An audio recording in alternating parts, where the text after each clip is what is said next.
네, 괜찮아요.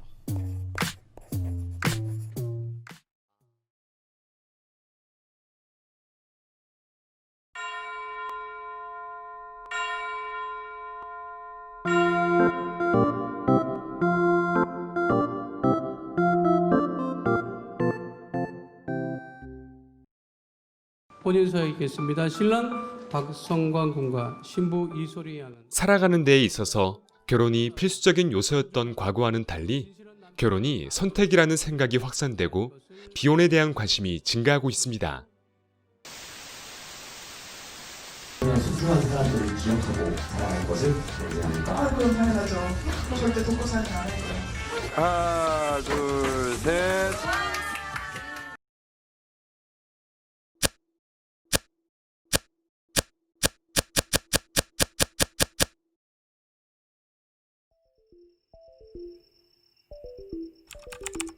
비혼이란 무엇일까요? 사전에서는 비혼을 결혼하지 않음 또는 그런 사람이라고 정의합니다. 이렇게 비혼을 선호하는 사람을 비혼주의자라고 부르곤 합니다. 통계청의 2018년도 조사 결과에 따르면 비혼의 영향으로 혼인 건수가 감소하고 있으며 결혼을 반드시 해야 한다고 생각하는 20대 남성은 2008년도보다 30% 가까이 하락했습니다. 30대 남성은 25% 감소한 44%가 결혼을 필수로 생각함을 알 수 있었습니다. 여성 또한 20대는 52.9%에서 26.2%로, 30대는 51.5%에서 27.9%로 인식이 변화하였음을 알 수 있습니다. 필수라는 생각이 만연하던 과거와는 확실히 다른 분위기임을 눈치채셨나요? 20대 여성 4분과 함께 비혼, 결혼에 대한 진솔한 이야기를 나누어 봤습니다. 저는 결혼하는 것을 선호하는 편입니다. 저는 결혼은 꼭 해야 되는 것이 아니라고 생각합니다. 저는 비혼을 선호하는 편입니다. 저는 비혼보다는 결혼을 선호하는 편입니다. 결혼에 대해서 어떻게 생각하시나요? 나는 자유로움을 추구하는 편인데 그래서인지 결혼보다는 비혼을 추구했을 때 얻는 자유로움이 더 큰 것 같아. 맞아, 특히 직장에서라든지 커리어를 쌓기 위해서는 결혼을 미루거나 아이를 낳지 않는 것이 필수적인 요소라고 여겨지기도 하잖아. 그렇지만 결혼을 했을 때 가정 꾸리면서 아이도 낳고 그때 느껴지는 보람됨이나 뿌듯함이 되게 크다고 생각해. 그건 맞아. 우리 엄마 아빠도 자녀를 키우면서 보람참을 느낀다거나 아니면 뿌듯함을 느끼신다고 하셨어. 맞아. 나도 생각을 해보면 가정을 꾸리면 내 큰 마음의 안식처가 될 수 있을 거라고 생각해. 결혼과 비혼의 장단점은 어떤 것들이 있을까요? 나는 가정이 있다는 것만으로도 마음의 안식처가 생길 것 같아. 일 끝나고 피곤한 상태로 집에 왔는데 누가 나를 반겨준다면 소소한 행복들이 많을 것 같아. 근데 가끔은 혼자서 쉬고 싶지도 않을까? 왜냐면 일 끝나고 집에 왔는데 오면 괜히 막상 짜증만 낼 것 같고 근데 비혼이라면 혼자 편히 쉴 수 있으니까 그게 좋은 것 같아. 근데 가끔은 집에 들어갔을 때 반기는 사람이 아무도 없으면 좀 외롭지 않을까? 주말에 가족들하고 여행도 가고 도란도란 저녁도 먹으면서 얘기하면 더 좋을 것 같아. 그렇지만 그런 것들은 친구들이랑도 할 수 있을 것 같아. 가족들이랑 하면은 친구들이랑 노는 것보다 재미가 별로 없을 수도 있고 아무래도 제약이 있을 수도 있으니까 나는 이런 것들이 비혼의 장점이라고 생각해. 결혼과 비혼에 대한 내 의견을 들은 주변 사람들은 어떻게 반응했나요?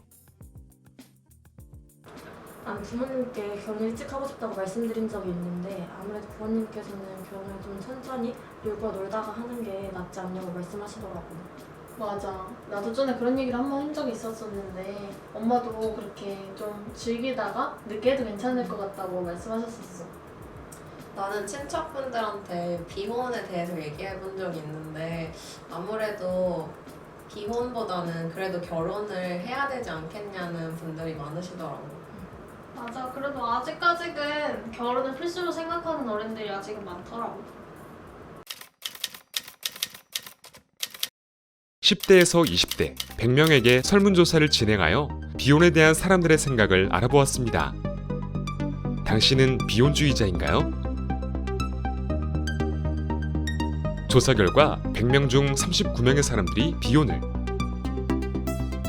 46명이 결혼을 선호했습니다.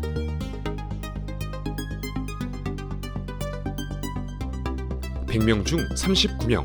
결코 적지 않은 이 숫자는 무엇을 의미하는 것일까요?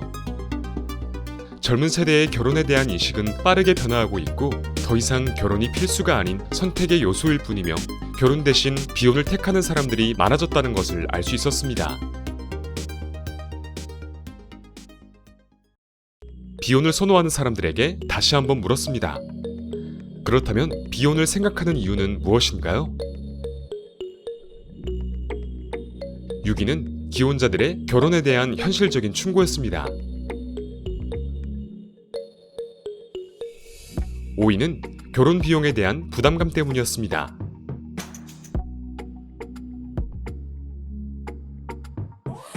4위는 결혼 시 평생을 한 사람과 살아가야 한다는 것에 대한 부담감 때문에.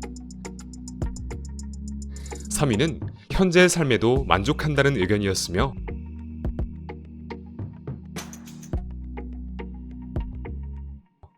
2위는 커리어를 우선시하는 경향이 있기 때문이라고 답했습니다. 마지막으로 1위는 임신과 육아에 대한 부담감이라고 답했습니다.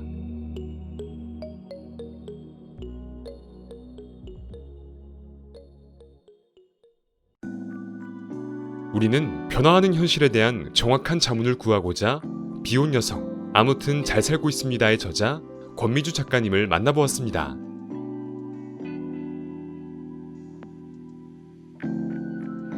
불과 1990년대 후반, 2000년대 초반까지 하더라도 여성들이 결혼하지 않으면은 뭔가 경제적으로 독립할 수 있는 구조가 잘 마련되어 있지 않았었어요. 그렇기 때문에 결혼이라는 제도 안에 들어가서 남편을 만나고 남편과 함께 경제를 꾸려가는 그런 약간의 종속된 삶이었다라고 하고, 그렇기 때문에 결혼이 굉장히 중요한 가치였고, 우리 윗세대들은 아직도 그런 생각들을 많이 가지고 있죠. 내가 필요에 따라서 또 상황에 따라서 내가 원할 때에, 만족스러울 때에 선택해서 이룰 수 있는 나의 선택의 여지가 되어가고 있는 거고요. 함께 서로의 삶을 돌볼 수 있는 공동체를 마련해가는 대안의 삶들을 모색하는 것이 더 필요한 시점이 아닐까라는 생각을 하게 됩니다. 링크족은 우리가 알다시피 이제 결혼을 했는데 아이를 낳지 않고 두 사람이 살아가는, 아이 없이 살아가는 부부를 말하는 거죠. 젊은 부부들 사이에서 많이 또 출산율 문제도 굉장히 문제가 되고 있는데, 일단은 양육의 부담인 경제적인 문제가 제일 크겠죠. 아이를 낳는데 우리가 경제적으로 부족해, 힘들어, 준비가 되지 않았어, 이런 말들을 계속하게 만들고, 그런 사회적인 분위기가 또 많이 확산되어 가는 것들이 서로에게 영향을 미치고 있는 것 같습니다.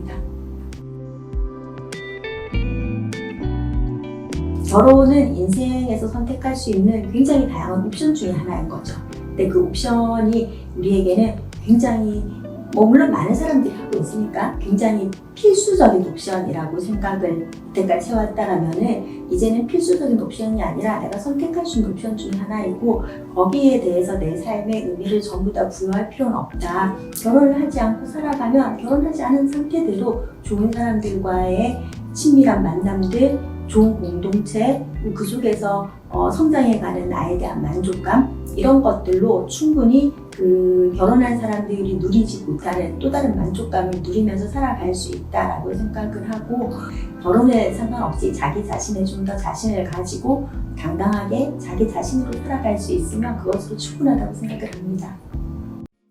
과거에는 결혼을 하는 사람들이 정상적이고 하지 않는 사람들이 비정상이라는 생각이 만연했습니다. 하지만 비혼을 한 사람들도 그저 자신의 우선순위에 따라 결혼을 선택하지 않은 그저 다른 사람일 뿐입니다. 사회가 정해놓은 틀에 맞춰 살아가기보다는 우리 모두 각자의 삶을 스스로 영위할 줄 아는 능력을 가진 멋지고 능동적인 사람이 될 수 있기를 응원합니다.